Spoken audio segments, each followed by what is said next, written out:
கேள்வி பார்வையாளருக்கு வணக்கம். நம்ம இன்னைக்கு எதை பற்றி பார்க்க போகிறோம்னா, நடிகரும் தமிழக வெற்றி கழகம் தலைவருமான விஜய் அவர்கள் இன்றைய தினம் கட்சியினுடைய 2ஆம் ஆண்டு அந்த துக்க நிகழ்ச்சியை இரண்டாம் ஆண்டு துவக்க நிகழ்ச்சியை அனுசரிச்சிருக்காரு. அதில் பல கருத்துக்கள் பேசியிருக்காரு. குறிப்பாக பார்த்தோம்னா திமுக சாடியே ஒரு 13 நிமிஷம் 14 நிமிஷம் பேசியிருக்காரு. அவன் கட்சியினுடைய 2ஆம் ஆண்டு துவக்க விழா கட்சியை பற்றி ஏதாவது பேசுவார் நினச்ச விஜய் அவர்கள் மிகப்பெரிய ஏமாற்றம் தான் அந்த கட்சிக்காரங்களுக்கு ஏற்பட்டிருக்கு. அதில் என்ன பேசியிருக்காரு, நம்ம என்ன சொல்ல வரோம், கேள்வி பார்வையாளர்கள் விஜய் அவர்களுடைய அரசியலை எந்த அளவுக்கு புரிந்து கொள்ளணுன்றதை பற்றி தான் நம்ம அந்த காணொலி இருக்க போகுது. அதாவது ஒரு மேடை ஏறிட்டாரு. ஒரு தலைவர்னா இப்போ நம்ம தமிழ்நாட்டில் கடந்த கால தலைவர்கள்லாம் பார்த்துருப்போம். அண்ணாவை பார்த்துருப்போம், கலைஞரை பார்த்துருக்கோம், எம்ஜிஆரை பார்த்துருக்கோம், ஜெயலலிதா அவர்களை பார்த்துருக்கோம். இப்போ பல தலைவர்கள் வைகோ, திருமாவளவன் போன்ற பல்வேறு கட்சி தலைவர்கள்லாம் தமிழ்நாட்டு அரசியலில் முக்கிய ஜாம்பவான்களாக இருக்காங்க. இப்போ இருக்க முதலமைச்சர் கூட மேடை ஏறணுன்னா முதற்கட்டமாக அவங்களுடைய கட்சி நிர்வாகிகளை பார்த்து உடன்பிறப்பேன்னு சொல்லுவாங்க. விடுதலை சிறுத்தைகள் கட்சியினுடைய தலைவரை கூட திருமாவளவன் அவர்கள் கூட என் உயிரான விடுதலை சிறுத்தைகளை போன்ற பல்வேறு முழக்கங்கள் வைப்பாங்க. ஆனால் விஜய் அவர்கள் ஏறணுன்னே ஆரம்பமே இப்படியாடா அப்படின்னு சொல்லுவாங்க பாருங்க. அந்த மாதிரி ஏறணுன்னு பிரசாந்த் கிஷோருக்கு வாழ்க்கை வச்சுக்கிட்டு அடுத்து என் நெஞ்சில் குடியிருக்கும்னு சொல்லிட்டு சுற்றி முற்றி பார்க்குறாரு. ஒரு சவுண்டு விடுறாங்க. அந்த சவுண்டோட வச்சு என் தோழர்களே தோழிகளேன்னு சொல்லியிருக்காரு. தோழர்கள் என்று சொன்னாலே எல்லாரும் பொதுவானவங்க தான். தோழர்னு சொல்கிறதே அதனால தான். நீ நானும் வேற கிடையாது, நீ நானும் அண்ணன் தம்பி கிடையாது, எல்லாம் சமமானவங்க, எல்லாரும் மக்களுக்காக போராடக்கூடியவங்க, மக்களுக்காக இயங்கக்கூடியவங்கள தான் தோழர்கள்னு சரியாக சொல்லுவாங்க. பாஜகக்காரன் என்னைக்காவது தோழர்னு சொல்லியிருப்பானா, நாம் தமிழர் கட்சிக்காரன் என்னைக்காவது தோழர்னு சொல்லியிருப்பானா, இந்த மாதிரிலாம் சொல்ல மாட்டாங்க. மக்களுக்காக போராடுறவங்க, மக்களுக்காக நிற்கிறவங்க எல்லாருமே தங்களை தோழர்களையும் சொல்லுவாங்க. அது சிறியவர்களாக இருந்தாலும் சரி, பெரியவர்களாக இருந்தாலும் சரி. அப்படி இருக்கும்போது அங்கேயே வாஸ் அவுட் ஆகிட்டார் விஜய். இதனை விட்டு பல்வேறு அரசியல் கருத்துக்கள் விஜய் பேசிட்டே வராது. 1967 1977 மாதிரி ஒரு ஆட்சி மாற்றம் தமிழ்நாட்டில் நடக்கும், அது இளைஞர்களால் தான் முடியும் அப்படின்ற மாதிரி ஒரு கதை சொல்லியிருக்காரு. 1967 திமுக ஆட்சிக்கு வந்துச்சுன்னா அதுக்கு முன்னாடி கடுமையாக வேலை பார்த்துருக்காங்க. மொழிப்போருக்காக பல பேர் ரத்தம் செஞ்சுருக்காங்க. பல நபர்கள் இறந்துருக்காங்க மொழிப்போருக்காக. அதே மாதிரி எம்ஜிஆர் அவர்கள் அன்றைய தினம் திரை கவர்ச்சியினால எம்ஜிஆர் அவர்கள் 1977 முதல்வர் ஆறாரு. முதல்ல இன்னைக்கு எங்கள் கட்சியில் இளைஞராக இருக்காங்க. இளைஞர்கள்லாம் நீங்கள் மாவட்ட சேவை கொடுக்குறீங்க, அதெல்லாம் சரியான்ற மாதிரி ஒரு கதை வச்சுருக்காரு.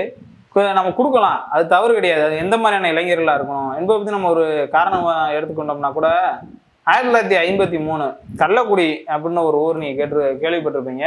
அண்மையில் கூட நாம் தமிழர் கட்சியை சேர்ந்த அந்த சாட்டை திரும்பன்ற ஒரு வெங்காயம் என்ன பேசியிருக்காங்கன்னா, கலைஞர் அவர்கள் இழிவுபடுத்தி ஒரு பாட்டு பண்ணால் அது அதிமுக ஆட்சி காலத்தில் பாடப்பட்ட பாட்டுன்னு சொன்னால் கூட நீங்கள் திட்டமிட்டு கலைஞர் அவர்கள் அவங்களுடைய சாதியை இழிவுபடுத்துறதுக்காக பல பாடல்கள் மூலமாக சீமான் கூட அதை பாடி வழ கூட சீமான் மேலே இருக்குது. சரி, இந்த கள்ளக்குடி போராட்டத்துக்கான திட்டமிடல் எப்படி இருந்துச்சு? இன்னைக்கு விஜய் அவர்கள் சொல்கிறார்ல, என் பின்னாடி இளைஞர்கள் இருக்காங்க. 1967 1977 இளைஞர்களை வச்சு தான் திமுகவும் அதிமுக ஆட்சி பிடிச்சுன்னு சொல்கிறாங்களே.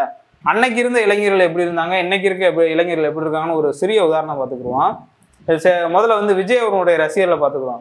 விஜய் அவர்களுடைய படம் வந்துச்சுன்னா விஜய் அவர்களுடைய இளைஞர்கள் தமிழ்நாட்டில் எத்தனையோ போராட்டம் நடந்திருக்கு. நீட்டுக்கு எதிராக பல்வேறு போராட்டம் நடந்திருக்கு. அண்மையில் கூட நீங்கள் பார்த்தீங்கன்னா மொழிக் கொள்கைக்கு எதிராக போராட்டம் நடக்கிறது, தமிழ்நாட்டுக்கான நிதி தரல அதுக்காக போராட்டம் நடக்கிறது, பல்வேறு போராட்டங்கள் இது மாதிரி அனைதினமும் நடந்து கொண்டே இருக்கிறது. இதுக்கெல்லாம் தமிழக வெற்றி கழகத்தை சேர்ந்தவங்களோ விஜய் ரசிகர்களோ அவர் சார்ந்த இளைஞர்கள் எனக்கு போராட்டம் பண்ணியிருக்காங்களா? அதை விடுங்க. அவங்க கட்சியினுடைய கொள்கை தலைவராக இருக்கக்கூடிய அம்பேத்கர் அவர்கள் அமித்ஷா இழிவுபடுத்துறாரு. அதுக்கு விஜயினுடைய அந்த கட்சியினுடைய இளைஞர்கள் பொறுமையாக தான் இருக்காங்க. விஜயே சும்மா தான் இருந்தாலும் சொல்ல முடியாது. ஏதோ ஒரு லெட்டர் பேடு கட்சி மாதிரி ஒரு அறிக்கை வெளியிட்டாரு, அவ்வளோதான். அதை தாண்டி எதுவும் சொல்ல முடியாது. அதனை தொடர்ந்து பார்த்தோம்னா அவங்க கட்சியினுடைய இன்னொரு கொள்கை தலைவராக இருக்கக்கூடிய பெரியாரை சீமானை தொடர்ந்து அவதூறாக பேசிட்டு வரான். பெற்ற மகளோட உடல் உறவு வைக்க சொன்னார், பெற்ற தாயோட உடல் உறவு வைக்க சொன்னார்னு சொல்லி பல கருத்துக்களை சீமான் பேசிட்டு வரான். இதுக்கு அந்த இளைஞர்கள் என்ன பண்ணாங்கன்னு தெரியல. ஆனால் அன்றைய காலத்து இளைஞர்கள், இப்போ நான் சொன்னேன் தெரியுமா, கள்ளக்குடின்னு சொல்லிட்டு 1953 இப்போ தமிழ்நாட்டில் ராஜாஜி அவங்களுடைய ஆட்சி. அப்போ தகப்பன் செஞ்ச வேலையை தான் பிள்ளைங்க செய்யணும். அதாவது பாதி நேரத்தில் படி, பாதி நேரம் உங்கள் அப்பா செருப்பு தைக்கிறவனா செருப்பு தைக்கப்போ, மூட்டை தூக்குறவனா மூட்டை தூக்கப்போ, துப்புரவு தொழிலாளர் வேலை பார்க்குறானா அங்கே போ, தையல்காரனா தையல்காரன் போ, செலவு செய்கிறவனுடைய மைனாக இருந்தால் செலவு செய்யப்போ. அந்த மாதிரி பல்வேறு கருத்துக்களை வச்சு ஒரு குலக்கல்வி திட்டம்னு ராஜாஜி கொண்டு வர்றாரு. இதனை எதிர்த்து திமுக சார்பில் மிகப்பெரிய ஒரு போராட்டத்தை நடத்தணும். டால்மியாபுரம் அந்த பேர் மாற்றிருந்தாங்களா, கள்ளக்குடின்ற ஊரை பேர் டால்மியாபுரம் மாற்றிருந்தாங்க. அதனை எதிர்த்து மிகப்பெரிய ஒரு போராட்டம் பண்ணணும். இந்த போராட்டத்தில் தலைமையை தாங்குவதற்காக கலைஞர் அவர்கள் அண்ணா அவர்கள் நியமிக்கிறாரு. இந்த போராட்டம் என்பது சாதாரண போராட்டம்லாம் கிடையாது, மிகப்பெரிய ஒரு போராட்டம். அந்த போராட்டத்தில் கலைஞர் என்ன பண்ணுறாருன்னா, வெறும் கள்ளக்குடி போராட்டம்னு சொல்லிட்டு ஒரு வெறுமனையும் வந்து ஒரு போராட்டத்தை அறிவிச்சோம்னா அது ஒரு சாதாரண ஒரு போராட்டமாக மாறிடும். அதுக்கு கள்ளக்குடின்ற பேரை வந்து மாற்றவே முடியாது, தாழ்மையாபுரமாகவே இருக்குன்னு சொல்லிட்டு மிகப்பெரிய ஒரு மக்களை திரட்டி இந்த போராட்டத்தை வந்து நம்ம செஞ்சாதான் தமிழ்நாடு முழுவதும் வந்து அந்த செய்தி சேரும். இன்னைக்கு மேலே சோசியல் மீடியாலாம் கிடையாது. இன்னைக்கு விஜய் வந்து ஒரு லெட்டர் பேடை வச்சுக்கிட்டு ஒரு அறிக்கை வெளியிட்டாருன்னா தமிழ்நாட்டில் எல்லா இடத்துக்கும் போகும், அனைவரும் பார்ப்பாங்க. அன்னைக்கெல்லாம் அப்படி கிடையாது. 1953 வந்து அன்றைக்கெல்லாம் செல்ஃபோனே பெரிய அளவில் கிடையாது. அதில் இன்டர்நெட் வசதின்றதுலாம் ரொம்ப பத்திரிக்கை மூலியமாக போனாதே உண்டு. அன்னைக்கு பத்திரிக்கையெல்லாம் யார் நடத்திருப்போம் நமக்கே தெரியும். அப்போ அப்படி இருக்கும்போது வந்து ஒரு போராட்டத்தை அறிவிக்கணும்னு நினைக்கிறாங்க. அப்போ திருச்சிக்கும் சேலத்துக்கும் அந்த நெடுஞ்சாலையில் உள்ள மணல்மேடுன்ற ஒரு கிராமத்தில் போய் கலைஞர் அவர்கள் வந்து மக்களை சந்திப்பு நடத்துகிறாரு. கிட்டத்தட்ட ஒரு சாயங்காலம் 6 மணிக்கு மக்கள் சந்திப்பு நடத்துறாரு. கிட்டத்தட்ட நள்ளிரவை தாண்டி 12-1 மணிலாம் தாண்டி அந்த மக்கள் சந்திப்பானது போயிட்டே இருக்கிறது. ஏன் இந்த இடத்துல இந்த மக்கள் சந்திப்பு வந்து நான் அந்த இடத்துல சொல்ல விரும்புகிறேன்னா, விஜய் அவர்கள் மீட்டிங்கை போகிறாரு, ஒரு 1 மணி நேரம் நடத்துறாரு, 15 நிமிஷம் பேசுகிறாரு, போயிட்டு போகிறாரு. இவரெல்லாம் மக்களுக்கான தலைவன் சொல்லிட்டு வர்றாருல. அப்போ நம்ம இந்த இடத்துல வந்து கலைஞர் அவங்களுடைய தியாகத்தை நம்ம சொல்லி தானே ஆகணும்.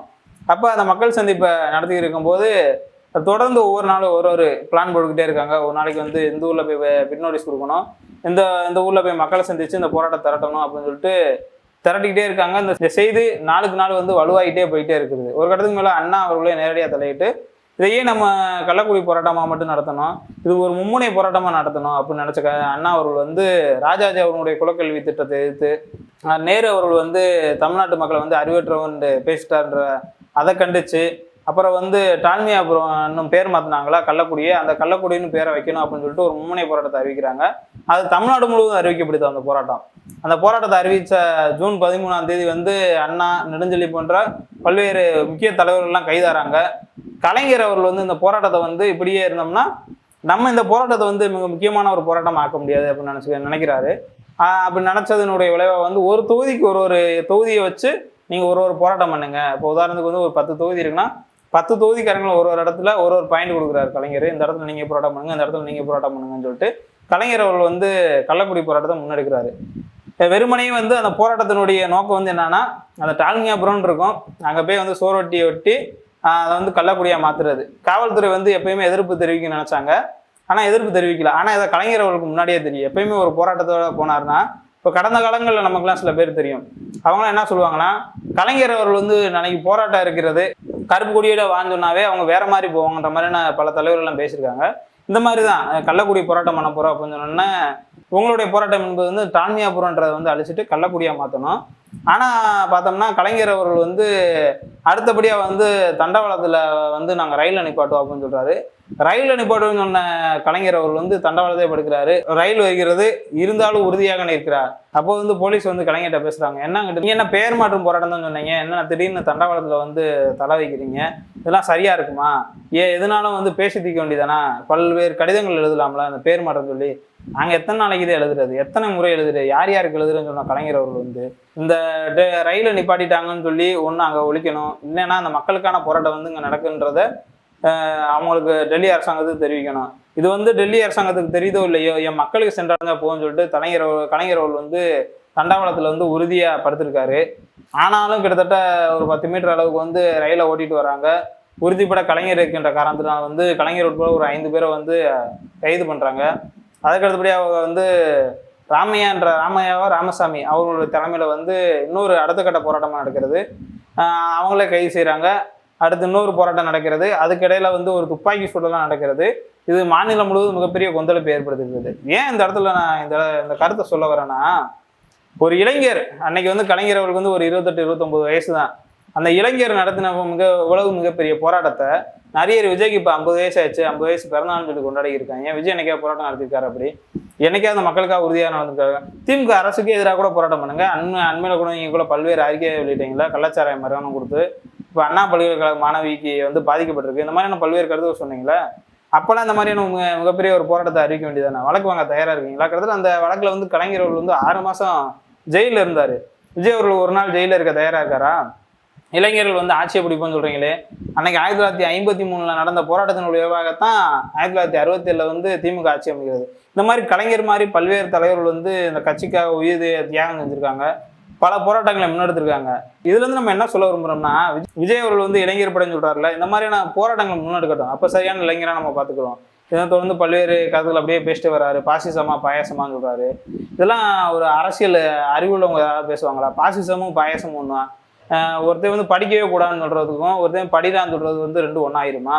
ஒருத்தன் வந்து நீ கீழ் ஜாதிரான்னு சொல்லும்போது ஒருத்தன் வந்து நீ எல்லாரும் சமம்டான்னு சொல்றவங்களும் ஒன்றாயிருமா? ஒருத்தவங்க அந்த தெருவிலேயே நடக்காதுன்னு சொல்றதுக்கும் அதை தெருவில் நடறான்னு சொல்றதுக்கும் வந்து ரெண்டு ஒன்றாயிருமா? ஒருத்தவங்க கோயிலுக்குள்ள வராதரான்னு சொல்றதுக்கும் ஒருத்தவங்க கோயிலுக்குள்ள போடான்னு சொல்றதும் ஒன்றாயிருமா? எனவே விஜய் அவர்களுடைய கருத்து என்பது ஒரு பார்ப்பனிய சிந்தனை தான். நம்ம இதில் என்ன சொல்ல வரோம்னா, அடுத்து வரிசையாக வராரு, தமிழ்நாட்டுக்கான நிதியை தரல, அதுக்கு ஒரு பேச்சு பேசுறாரு. என்ன எல்கேஜி யூகேஜி ஸ்டூடெண்ட் மாதிரி நடந்துக்கிறீங்க, உங்களோட சண்டையை பார்த்தா நீங்கள் ஒரு ஹேஷ்டாக் போடுறதும் பதிலுக்கு அவங்க ஹேஷ்டாக் போடுறதும் இந்த இது வந்து உண்மையில உனக்கு தெரியாததான்.